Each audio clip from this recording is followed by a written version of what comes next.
जानलेवा हमला किया गया है। पशु तस्करों ने जानलेवा हमला किया है। तो जब बिहार और यूपी की टीम, पुलिस टीम पहुंची थी पशु तस्करी के खिलाफ वहां पर कार्रवाई करने के लिए, इस दौरान ये हमला किया गया। बता दें कि कई पुलिसकर्मियों को गंभीर चोट आई है। धनहा थाना क्षेत्र के दलवा गांव की घटना बताई जा रही है। बगहा से आपको ये बड़ी खबर बता रहे हैं, जहां पुलिस टीम पर जानलेवा हमला किया गया है। पशु तस्करों ने जानलेवा हमला किया। यूपी बिहार की जो पुलिस की टीम है वो वहां पर पहुंची थी तस्करी के खिलाफ कार्रवाई करने के लिए, छापेमारी करने के लिए, जिस दौरान पशु तस्करों ने हमला कर दिया। इसमें कई पुलिसकर्मी घायल हुए हैं, गंभीर चोट आई है।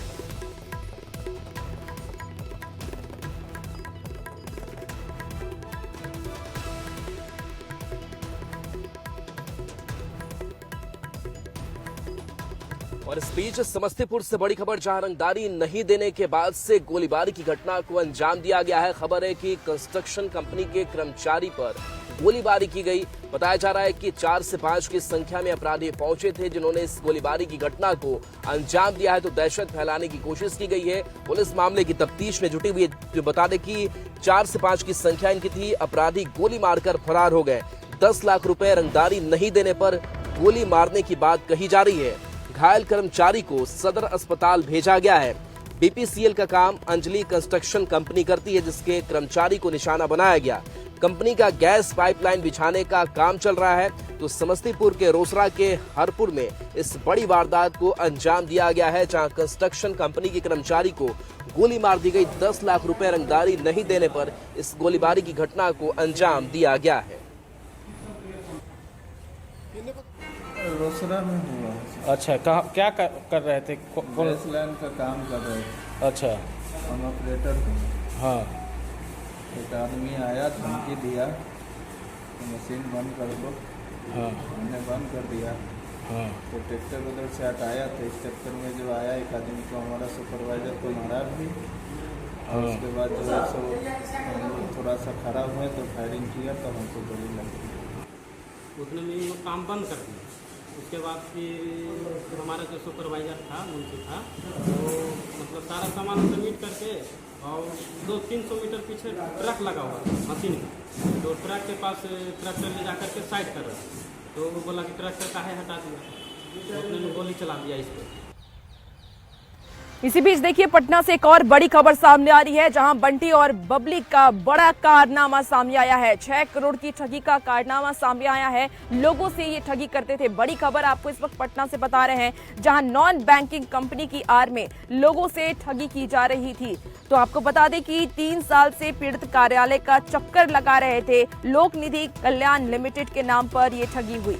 श्यामा सिन्हा और पति रवि किशोर पर यह आरोप है। पटना के शास्त्री नगर थाना क्षेत्र के मछली गली में खोल रखा है कार्यालय, और शास्त्री नगर थाना में पीड़ितों ने लिखित आवेदन दिया। तो पुलिस फिलहाल पूरे मामले की जांच कर रही है। ये बड़ी खबर आपको बता रहे हैं, जहां बंटी और बबली का बड़ा कारनामा सामने आया है। नॉन बैंकिंग कंपनी की आड़ में ये ठगी की गई।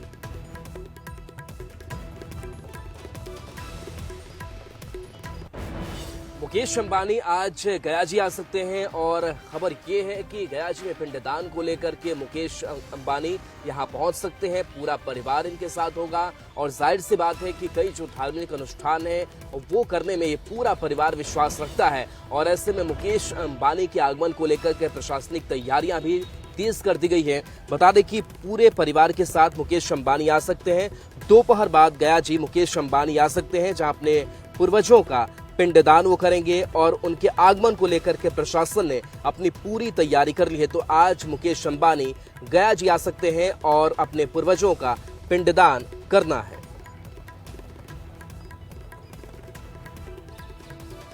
और एलन लिली हमारे साथ न्यूज 18 संवाददाता फोन लाइन पर है। एलन, मुकेश अंबानी आज गयाजी आ सकते हैं, उनके आगमन को लेकर के क्या तैयारी है, क्या और टाइमिंग को लेकर जानकारी?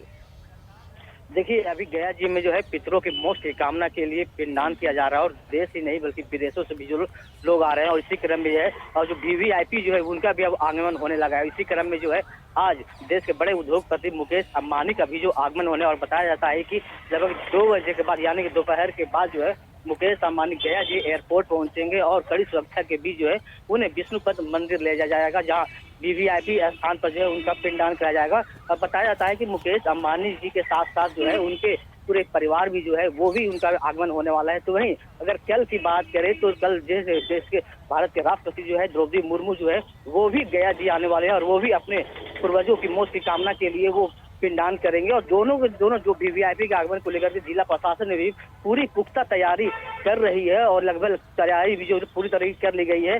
फिलहाल आने वाले तीर्थयात्रियों को किसी प्रकार की कोई समस्या न हो उसका भी जिला प्रशासन काफी ख्याल रख रही है। फिलहाल इसको आगमन को लेकर के ट्रैफिक में भी बदलाव किया गया है। लेकिन एक कह सकते हैं कि बड़ी बात है कि देश के दो बड़े वीवीआईपी का आगमन जो है वो गया जी में होने वाले हैं और दोनों जो है अपने पूर्वजों की मोक्ष की कामना के लिए पिंडदान करेंगे। जी शुक्रिया एलन इस अपडेट के लिए आपका।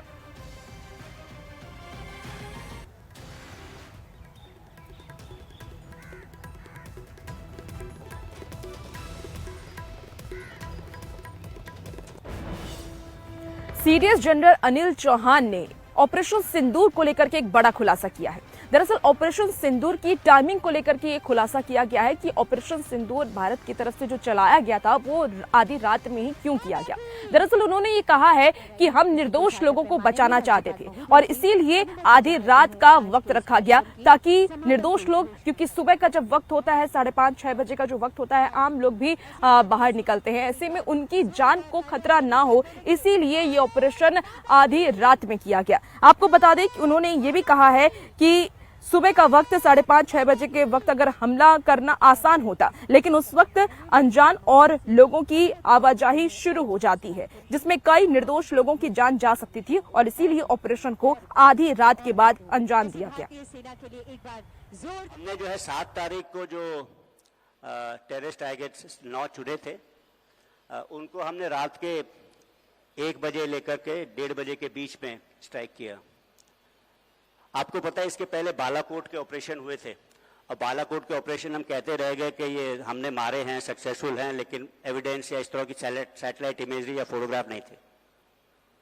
लेकिन अब जो हम कर रहे थे रात के 1:30 बजे क्यों किया हमने 1 बजे? वो तो सबसे अंधेरा होता है, सबसे मुश्किल होगा सैटेलाइट इमेजरी लेना, उसकी फोटोग्राफ लेना, एविडेंस कलेक्ट करना। फिर भी हमने रात के 1 या 1:30 बजे किया। ऐसा क्यों था? ऐसा 2 कारणों से था। एक तो हमें अपनी क्षमताओं के, अपनी कैपेबिलिटीज के ऊपर भरोसा था कि रात में भी करेंगे तो रात में भी उसकी इमेजरी ले सकते हैं। और दूसरा इंपॉर्टेंट चीज ये थी कि हम लोग सिविलियन कैजुअलिटीज जो है अवॉइड करना चाहते थे। सबसे बेहतर समय होता 5:30-6 बजे का टाइम, जबकि उजाला होना शुरू हो जाता है, बट वो टाइम जो है पहली अजान या पहली नमाज का भी होता है। तो उस टाइम उसी भावलपुर में, मुरीदके में। और देखिए अमेरिका का सुर जो है भारत को लेकर, प्रधानमंत्री नरेंद्र मोदी को लेकर के पिछले कई दिनों से बदला और सॉफ्ट नजर आ रहा है। टैरिफ बम फोड़ा गया, लेकिन इसके बाद से जिस तरीके से खुद उसे एहसास हुआ, अंतर्राष्ट्रीय स्तर पर इसकी आलोचना की गई। अब ट्रंप को भी ऐसा लगता है कि नहीं, भारत से अगर रिश्ता हम खराब करेंगे तो ये हमारे देश के लिए भी ठीक नहीं है। ब्रिटेन दौरे पर है अमेरिकी राष्ट्रपति डोनाल्ड ट्रंप और ऐसे में उन्होंने भारत को और प्रधानमंत्री नरेंद्र मोदी को बेहद ही करीब बताया है। और इससे पहले भी कुछ ऐसे मौके सामने आए जब प्रधानमंत्री नरेंद्र मोदी की वो तारीफ करते हुए दिखाई दिए और बताया कि कैसे भारत और अमेरिका के बीच जो रिश्ते हैं वो कितने अच्छे हैं और मजबूत हैं। European nations were buying oil from Russia, and as you know, I'm very close to India. I'm very close to the Prime Minister of India. I spoke to him the other day, wished him a happy birthday. We have a very good relationship. He put out a beautiful statement too. We have, but I said, I sanctioned them. पर अब शहनवाज हुसैन ने एक बड़ा बयान दे दिया है। राहुल गांधी को लेकर के कहा है शहनवाज हुसैन ने कि उन्होंने जो यात्रा की वो यात्रा फ्लॉप हो चुकी है। इसके साथ ही राहुल गांधी ने एक बयान दिया था, आप सभी को याद होगा, जब उन्होंने हाइड्रोजन बम का बयान दिया था, जिसके बाद अब इसी को लेकर के शहनवाज हुसैन ने कहा है कि उनका ये बयान, उनका जो बम है वो फुस हो चुका है। राहुल गांधी का हाइड्रोजन बम का जो ऐलान था वो फुस हो गया। पूरी तरह से देश को गुमराह किया उन्होंने जो आज तथ्य रखा उसको चुनाव आयोग ने खारिज कर दिया। और देखिए सीपीआई एमएल भी लगातार महागठबंधन के अंदर सीट शेयरिंग को लेकर के अपना प्रेशर बनाते हुए दिखाई दे रहे हैं और कह रहे हैं कि 40 सीटें कम से कम हमें दी जानी चाहिए। उन्होंने कहा है कि जिस तरीके से आरजेडी और कांग्रेस पीछे हटने को तैयार नहीं है, लेकिन दीपांकर भट्टाचार्य का यह मानना है कि कांग्रेस को और आरजेडी को थोड़ा एडजस्टेबल होना होगा और सीटों की संख्या हमारी बढ़ानी होगी। दीपांकर जी, क्या चल रहा है? कब तक सीटों के मसले पर तालमेल हो जाएगा? कब तक आप लोग फाइनल कर लेंगे? मेरे ख्याल से इसी महीने के अंदर हो जाना चाहिए, क्योंकि अक्टूबर तो चुनाव घोषणा हो जाएगी जी। और हमें लगता है कि कोई पेंच नहीं है। पिछली बार आप लोग 19 सीटों पर लड़े थे, आपका जो लेफ्ट है वो टोटल 29 सीटों पर लड़ा था। कितनी सीटें आपकी पार्टी मांग कर रही है? हमने तो बहुत पहले से साफ किया, हम चाहते हैं कि ज़्यादा जिलों से हम इस बार लड़ सके और जाहिर सी बात है कि तब ज्यादा सीटों पर भी लड़ सके। देखिए, चुनाव जैसे जैसे नजदीक आ रहा, सीट बंटवारे को लेकर के भी चर्चाएं तेज हो गई हैं। आपको बता दें कि माउंटेन मैन दशरथ मांझी के बेटे के चुनाव लड़ने की खबर अब सामने आ रही है। बताया जा रहा है कि वो बिहार का चुनाव विधानसभा लड़ सकते हैं। इस बार कांग्रेस से उन्होंने संपर्क भी किया है। उन्होंने कांग्रेस के प्रदेश अध्यक्ष कृष्णा अल्लावरो से भी बातचीत की है। आपको बता दें कि भागीरथ मांझी कांग्रेस पार्टी मुख्यालय सदाकत आश्रम पहुंचे, जहां उन्होंने बिहार प्रदेश कांग्रेस प्रभारी कृष्णा अल्लावरो के साथ ही प्रदेश अध्यक्ष राजेश राम से भी मुलाकात की। उन्होंने बाराचट्टी और इमामगंज से विधानसभा चुनाव सीट पर अपनी दावेदारी जताई है। आपको बता दें कि भागीरथ मांझी ने चुनाव लड़ने के सवाल पर राजेश राम से ये कहा है कि उनका हक है कि वो चुनाव लड़े और ऐसे में पार्टी उनकी मांगों पर गंभीरता से विचार करेगी। राहुल गांधी से मिलने आए हैं? हाँ, राहुल गांधी से मिलने आए हैं। राहुल जी मिले अभी आपको? नहीं। हैं? नहीं। क्या कहा गया था आपको? क्या कहा गया था? राहुल गांधी से मिलाएंगे? आई मैंने किया था। हैं? क्या कहा गया था आपसे? नहीं मिला। चुनाव कहाँ से लड़िएगा? वो टिकट मिलेगा था ना इमामगंज से। इमामगंज से क्या बोला गया था? हाँ, राहुल गांधी टिकट देंगे इमामगंज से। हाँ, तो हम लोग आए हैं भेंट। भागीरथ मांझी पहुंचे इमामगंज से टिकट लेने आए हैं, तो कहा गया है कि इमामगंज से मिलेगा। भागीरथ मांझी पहुंचे। हमारे 2 सीटों का नाम रखा इन्होंने। देखिए, हमारी पार्टी में सभी का स्वागत है। टिकट मांगने का अधिकार सभी को, और इन्होंने टिकट मांगा भी है तो इनका अधिकार है और ये कांग्रेस की विचारधारा से जुड़े हुए हैं, ठीक है। इसलिए इनकी इच्छा पार्टी के अंदर है, पार्टी की विचारधारा से है, राहुल जी के विचारधारा से जुड़े हुए लोग हैं। मांगने का हक जितना यहाँ हॉल में है सभी को है, जिसमें इनको देखिए, एनडीए छोड़कर महागठबंधन में गए पूर्व केंद्रीय मंत्री पशुपति कुमार पारस को अब वहां भी भाव कोई नहीं दे रहा है। हम ऐसा इसलिए कह रहे हैं क्योंकि 20 सितंबर को बिहार अधिकार यात्रा के तहत एसपी वहां पहुंचने वाले हैं, लेकिन उससे पहले की तैयारियों में लगे आरजेडी एमएलसी सुनील कुमार सिंह से जब पशुपति पारस को लेकर के सवाल पूछा गया तो उन्होंने स्पष्ट कह दिया कि छोटे मोटे लोगों के लिए उनके पास कोई खास जवाब नहीं। लोग अपने अपने स्तर से तोरण द्वार बनाए जा रहे हैं उनके स्वागत के। अब देखिए, इससे बहुत छोटा छोटा बात है, कोई सारगर्भित बात हो तो आप पूछिए, हम बता दें। अब इतना छोटा छोटा लोगों का बात पूछ रहे हैं तो उसी का जवाब देने के लिए हम लोग बैठे हैं या अपनी तैयारी करने के लिए हम लोग बैठे हैं। देखिए, तेजस्वी यादव इस वक्त बिहार अधिकार यात्रा पर हैं और जब वो बिहार अधिकार यात्रा कर रहे हैं तो उनके जो समर्थक है वो उनका इंतजार करते हैं। खबर मधेपुरा से है, जहां तेजस्वी यादव बिहार अधिकार यात्रा से पहुंचे थे और वहां पर उनके समर्थक इंतजार कर रहे थे, लेकिन तेजस्वी यादव की गाड़ी वहां पर नहीं रुकी। बताया जा रहा है कि मधेपुरा के धलौड़ में बड़ी संख्या में समर्थक उनका इंतजार कर रहे थे, लेकिन तेजस्वी यादव का काफिला यहां नहीं रुका और आगे बढ़ गया, जिसे लेकर के आरजेडी समर्थक ने मधेपुरा विधानसभा के विधायक चंद्रशेखर पर गंभीर आरोप लगाते हुए ये कहा है कि स्थानीय विधायक ने इस काफिले को यहां नहीं रुकने का इशारा किया, जिसके कारण तेजस्वी यादव का काफिला आगे बढ़ गया।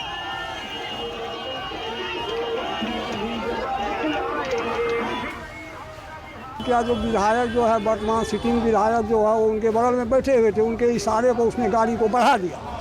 जो जनता की मूवमेंट को देख करके उनको लगा कि सारे लोग हमारे विरोधी हैं। और देखिए, तेजस्वी यादव की वोटर बिहार अधिकार यात्रा चल रही है और इस बिहार अधिकार यात्रा के दौरान कुछ ऐसी तस्वीरें सामने आती है जो बड़ा मौका दे देती है एनडीए नेताओं को निशाना साधने के लिए। कभी हमने देखा कि कलम जो है वो फेंक कर बांटा गया, तो कभी तेजस्वी के आने से पहले मंच पर लौंडा नाच हुआ और गाने बजाए गए। लेकिन इसको लेकर के अब मंत्री कृष्णनंदन पासवान का ये कहना है कि जिस तरीके से ये अश्लीलता फैलाई जा रही है और ये नाच किया जा रहा है, यही आरजेडी का कल्चर रहा है और आरजेडी इसी तरीके से भीड़ जुटाना जानती है। साथ ही साथ उन्होंने लालू और राबड़ी के शासनकाल पर भी हमला बोला। तेजस्वी यादव जी को यात्रा निकालने के पहले अपने माता पिता के यहाँ बैठते होंगे तो दोनों से पूछना चाहिए कि जब आप मंत्री थे, मुख्यमंत्री थे, आपकी सरकार थी, पिताजी और माताजी, तो इस तरह का यात्रा निकाल कर जो बेरोजगारी की बात करते हैं, महंगाई की बात करते हैं, पलायन की बात करते हैं, ऐसा आप लोग क्यों नहीं किया? बात आप लोग नहीं कह रहे। उनके पिताजी लवंडा डांस कराते थे, हिजरा का डांस कराते थे। देखिए, मुंगेर को अब एक बड़ी सौगात मिलने जा रही है। बताया जा रहा है कि मुंगेर में पहले अक्टूबर के पहले हफ्ते में ही बड़ी सौगात ललन सिंह की तरफ से और उप मुख्यमंत्री सम्राट चौधरी की तरफ से दी जाएगी। कहा जा रहा है कि 5,000 करोड़ की सौगात रहेगी, जहां 5,000 करोड़ के गंगा पथ और 250 करोड़ की मदर डेयरी यूनिट का शिलान्यास किया जाएगा और इस योजना से कई विकास होंगे, जिसमें रोजगार में विकास होगा, पर्यटन को नई ऊंचाइयों तक लेकर जाया जाएगा।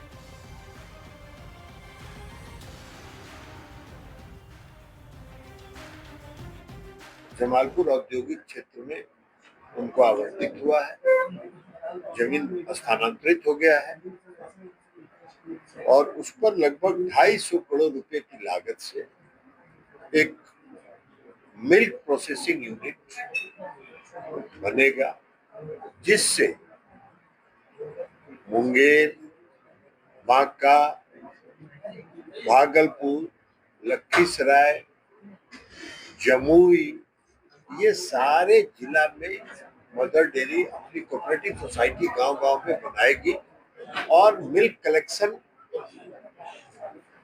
करेगी और यहाँ के जमालपुर के यूनिट में उसका प्रोसेसिंग होगा। अगले अक्टूबर के 1 या 2-3 तारीख को हम लोग फिर आएंगे और उस दिन हम लोगों का प्रयास है कि जो मैरिन ड्राइव का सपना मुंगेर के लिए भी है, उसकी भी शुरुआत करना चाहते हैं।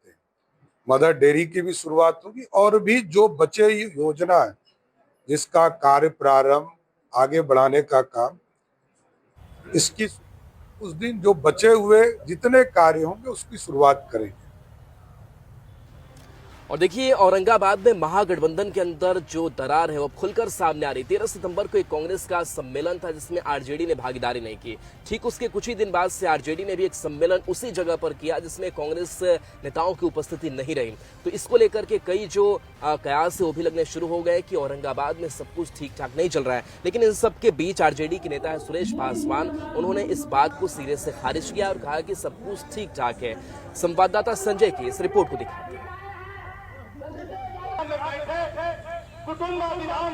कि कांग्रेस ने दूरी बना रखी है। नहीं, कांग्रेस के लोग हैं, कांग्रेस के लोग भी हैं, कांग्रेस के लोग भी अभी हाँ हैं निश्चित रूप से हैं और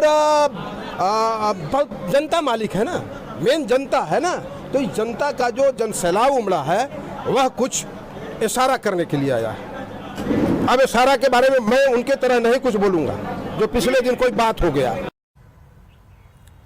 देखिए, इसी बीच दरभंगा से बड़ी खबर आ रही है जहां आरजेडी कार्यकर्ता की गिरफ्तारी हुई है। दरअसल आरजेडी कार्यकर्ता माई बहन मान योजना के तहत लोगों से फॉर्म भरवा रहे थे, जिस दौरान पुलिस ने उन्हें गिरफ्तार कर दिया। पुलिस का कहना है कि ऐसी कोई योजना संचालित नहीं की जा रही है और ये लोग लोगों को भ्रमित करने का काम कर रहे हैं। इसे लेकर के जब पुलिस ने आरजेडी कार्यकर्ता को गिरफ्तार किया तो उसके बाद हंगामा खड़ा हो गया।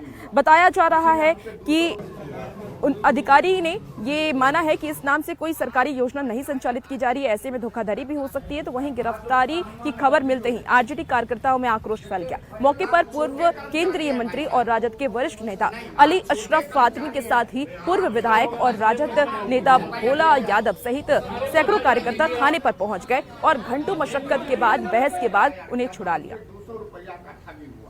किसी ने हमसे 200 रुपये वहाँ कुछ महिलाएं आके इनसे रिक्वेस्ट करता है। और चलिए